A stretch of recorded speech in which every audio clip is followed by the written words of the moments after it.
When I was young, mornings began before the sun. I would jump out of bed without thinking about knees, backs, or balance. I worked 10-hour shifts, came home, played ball with the kids in the yard, and stayed up late laughing with friends on the porch. Time felt endless then. Days moved slowly, summers lasted forever, and the future always seemed far away. Now mornings begin differently. I sit on the edge of the bed for a minute before standing, waiting for my legs to remember me. The house is quieter than it used to be. The old clock in the kitchen sounds louder somehow.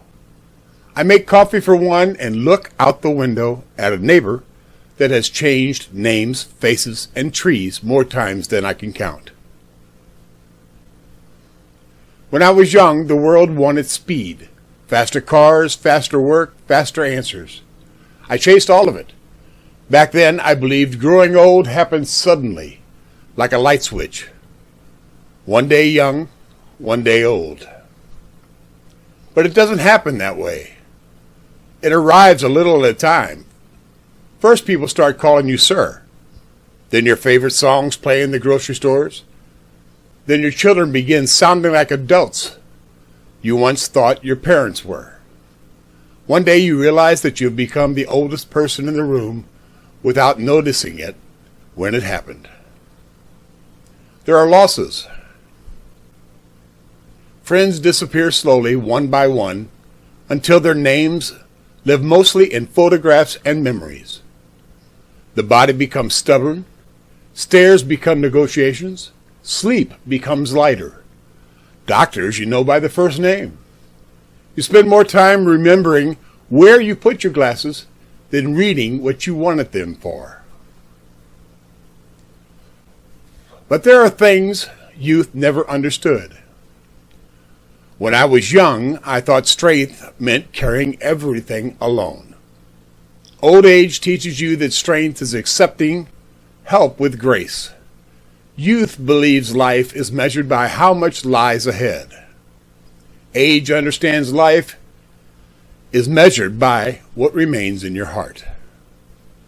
I miss the energy of being young. I miss my wife's laughter filling the hallway. I miss hearing my children run through the house. Sometimes I even miss the noise. But the old gives something too. It gives perspective. The arguments that once seemed somehow important now feel small. The things I worried about for years hardly matter at all. I have learned that a quiet afternoon can be a gift, that kindness is more valuable than pride, and that being remembered lovingly is more important than being admired. In the evenings, I sit on the porch and watch the sky change colors. The young people hurry past with phones in their hands and futures in their eyes. The same way I once hurried past old men sitting exactly where I sit now. Back then I never understood why they watched the sunset so carefully. Now I do. When you are young, you think life lasts forever, so you look ahead. When you're old, you know it does not, so you finally learn how to look around.